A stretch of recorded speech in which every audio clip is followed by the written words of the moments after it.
PTT 2022 जय नारायण व्यास विश्वविद्यालय जोधपुर के द्वारा लेटेस्ट अपडेट। जो विद्यार्थी बीएड 2 ईयर्स के लिए आवेदन जिन्होंने किया था, परीक्षा दी थी, लंबे समय से लगभग 1.5 माह के इंतज़ार के बाद में आज वह उनका इंतज़ार ख़त्म हो गया है। विश्वविद्यालय के द्वारा इसके लिए नोटिफिकेशन बाकायदा जारी कर दिया है। तो दोस्तों, चैनल पर नए हैं तो चैनल को सब्सक्राइब कीजिए। लेटेस्ट अपडेट के लिए वीडियो को अंत तक देखें, बेल आइकन को दबाएं। तो दोस्तों देखिए, ये ऑफिस कोऑर्डिनेटर पीटीटी 2022 ये मूल वेबसाइट है। विशेष निर्देश है कि फेक वेबसाइट का आप अनुकरण न करें और इसके लिए counselling process schedule important date यहाँ पर दे रखा है। तो यहाँ से अपन क्लिक करके अपन यहाँ से नोटिफिकेशन को डाउनलोड कर लेते हैं। तो जैसे ही आप नोटिफिकेशन को डाउनलोड करेंगे तो ये नोटिफिकेशन आपके सामने यहाँ पे आ जाएगा। विशेष महत्वपूर्ण बात हम इस पर चर्चा करेंगे कि क्या इम्पोर्टेंट नोटिफिकेशन जारी किया गया है जिसका कि हमें विशेष रूप से जो है वो ध्यान देना है। तो नोटिफिकेशन आप देखेंगे, अधिसूचना संख्या 7/2022 6/9/2022 लेटेस्ट अपडेट अभी अभी जारी हुआ है, जिसके अंदर देखें बीएड पाठ्यक्रम की काउंसलिंग प्रक्रिया। तो ये नोटिफिकेशन अधिसूचना है। इसमें देखें पीटीटी 2022 प्रवेश परीक्षा का परिणाम 22/7 को अधिकृत वेबसाइट, जो ये आपको इसी वेबसाइट का पालन करना है। ये 2 वेबसाइट दे रखी हैं, इसके अलावा आप किसी दूसरी पे नहीं जाएं, जारी किया जा चुका है। तो परीक्षा की अंक तालिका, अभ्यर्थी की श्रेणी आदि का अंकन किया गया है। तो अभ्यर्थी अपनी ये सब चीज़ें जांच लें, डाटा आपका सही है या अथवा नहीं। यदि फिर भी आपके डाटा में किसी प्रकार का कोई संशोधन है तो वो आप काउंसलिंग प्रक्रिया प्रारंभ होने से पूर्व, अर्थात अभी शेड्यूल जो है वो जारी किया गया है, जिसमें 6 तारीख से लेकर के आप 13 तारीख तक आपकी कोई भी कैटेगरी या उसके अंदर करेक्शन है या कोई आप अपडेट करना चाहते हैं तो वो अपडेट हो सकता है। उसके बाद में जैसे ही आप कॉलेज चॉइस भरेंगे तो आपका अपडेट कोई भी अपडेट नहीं होगा। तो पीटीटी 2022 बीएड प्रवेश परीक्षा में प्रवेश सभी अभ्यर्थियों का बिना किसी कट ऑफ के परिणाम जारी किया गया। पाठ्यक्रम में प्रवेश हेतु पात्रता रखने वाले प्रत्येक अभ्यर्थी अपने प्राप्त अंकों के आधार पर पंजीकरण और काउंसलिंग का जो शुल्क है वो जमा करा करके भाग ले सकता है। ये महत्वपूर्ण निर्देश इसके अंदर दिए गए हैं, तो वहाँ से डाउनलोड करके आप देख सकते हैं। सबसे पहले आप जो कार्यक्रम है हम उसके बारे में यहाँ पर देखेंगे कि अभ्यर्थी द्वारा पूर्व में अपलोड की गई आपकी जो प्रोफाइल है उसमें ऑनलाइन संशोधन, देखो फिर दोबारा बता रहे हैं, इसी वेबसाइट के ऊपर जाना है। ये आपको 6 तारीख से यानी कि 6 सितंबर से लेकर के 13 सितंबर तक आप कर सकते हैं। मेरा विशेष अनुरोध आप सभी से है कि यदि आपकी कोई भी त्रुटि है, चाहे वो कैटेगरी से रिलेटेड हो, चाहे आपके प्राप्तांक से रिलेटेड हो या आर्ट्स साइंस कॉमर्स जो फैकल्टी से रिलेटेड हो, यानी कि आपका नाम, फादर्स नेम और डेट ऑफ बर्थ को छोड़, माता का नाम, ये सब चीज़ें छोड़ करके इसके अलावा जो भी है वो संशोधन कर सकते हैं।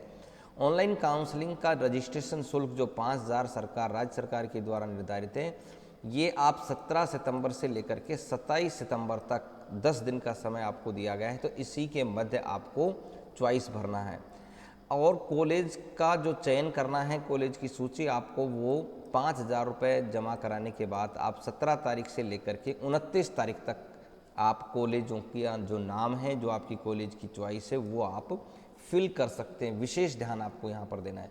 उसके पश्चात आपको जो है वो 5/10 यानी कि 5 अक्टूबर 2022 को आपकी जो चॉइस भरी है उसके आधार पर आपको कॉलेज का अलॉटमेंट हो जाएगा। तो जैसे ही 5 तारीख को आपको कॉलेज अलॉटमेंट हो जाता है तो आपकी जो शेष शुल्क राशि है अर्थात 22,000 रुपये, उसको आप ऑनलाइन माध्यम से, बैंक के माध्यम से या फिर ई मित्र के माध्यम से आप 6 अक्टूबर 2022 से लेकर के 15 अक्टूबर अर्थात 15/10/2022 तक आप ये शुल्क जो है वो ऑनलाइन किसी भी माध्यम से जमा करा सकते हैं। प्रथम काउंसलिंग पश्चात आवंटित महाविद्यालय में जो आपकी रिपोर्टिंग है वो आप 7/10 से लेकर के 17/10 अर्थात 7 अक्टूबर से लेकर के 17 अक्टूबर के मध्य जो है वो आप महाविद्यालय में रिपोर्टिंग करनी है। इसके अलावा यदि मान लो आपका इच्छित महाविद्यालय आपको नहीं मिला और आप अपवर्ड करना चाहते हैं, अर्थात कॉलेज को आप अपनी जो वरीयता हो उसके अनुसार चेंज करना चाहते हैं, तो आप 8 अक्टूबर से लेकर के 18 अक्टूबर तक का ये आपको समय दिया गया है।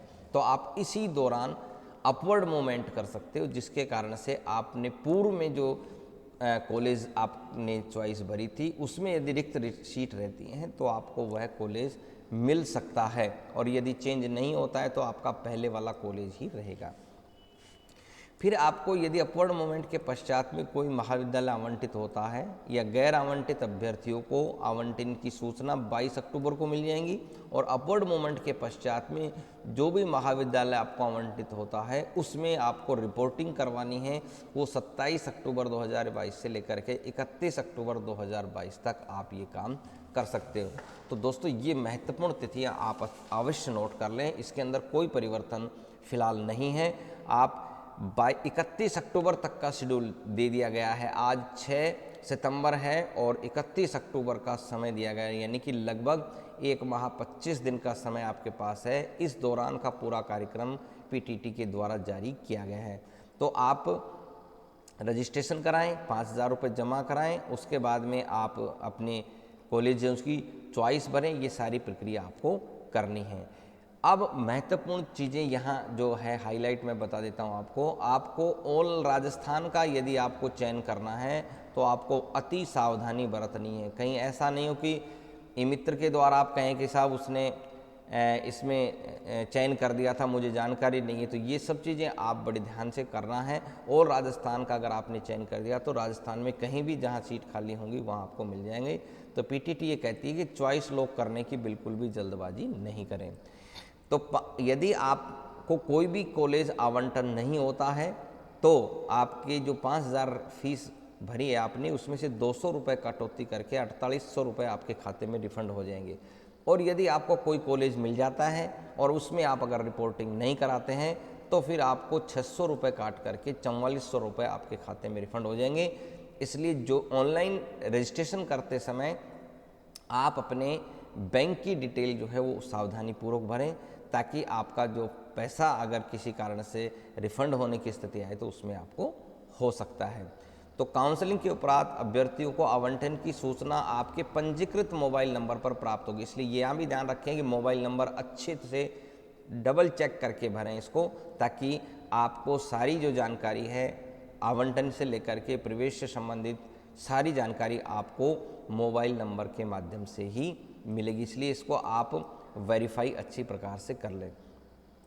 तो 22,000 रुपये फीस का जो पूरी जानकारी है वो आपको दे दी। ऑनलाइन आपको रिपोर्टिंग करनी है, इसके अंदर आपको जो भी डॉक्यूमेंट आपसे मांगे गए हैं वो आपको इसके अंदर भरनी है। यदि किसी को अपवर्ड मूवमेंट होता है तो वापस से उसको कोई प्रक्रिया आपको नहीं करनी है।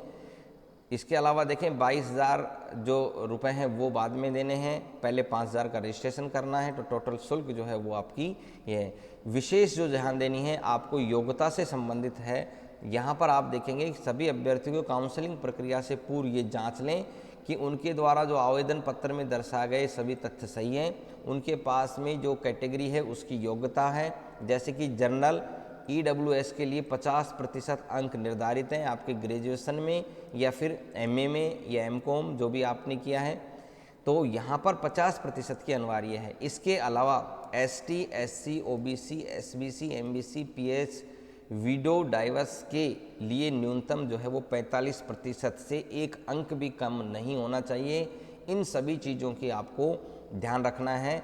और EWS हो चाहे OBC हो चाहे ST, SC, ये सारे सर्टिफिकेट आज की डेट से पहले आप जो है वो तैयार करके रखें, ताकि अंत समय में किसी प्रकार की कोई परेशानी नहीं हो। और ये सभी जो डॉक्यूमेंट है आपको महाविद्यालय में इनका वेरिफिकेशन करवाना है। तो अभ्यर्थी के दस्तावेजों के सत्यापन की पूर्ण जिम्मेदारी आवंटित महाविद्यालय की होगी। इसलिए विशेष रूप से आप ये ध्यान रखें, बीएड पाठ्यक्रम प्रवेश के लिए समय समय पर राज्य सरकार, विश्वविद्यालय, NCT या सक्षम अधिकारी के द्वारा जो भी आदेश हैं वो लागू होंगे। जो अभ्यर्थी निर्धारित तिथि तक महाविद्यालय में रिपोर्टिंग नहीं करेंगे उनका प्रवेश स्वतः ही निरस्त हो जाएगा। तो मित्रों ये लेटेस्ट अपडेट जो है वो आपके लिए थी, जो विद्यार्थी 2 इयर्स बीएड के लिए अप्लाई कर रहे हैं। तो वीडियो अगर आपको अच्छा लगा है तो इसको लाइक शेयर ज़रूर करें, ऐसे मित्रों को ज़रूर शेयर करें जिनको इसकी महत्वपूर्ण आवश्यकता है। बहुत बहुत धन्यवाद, थैंक यू वेरी मच।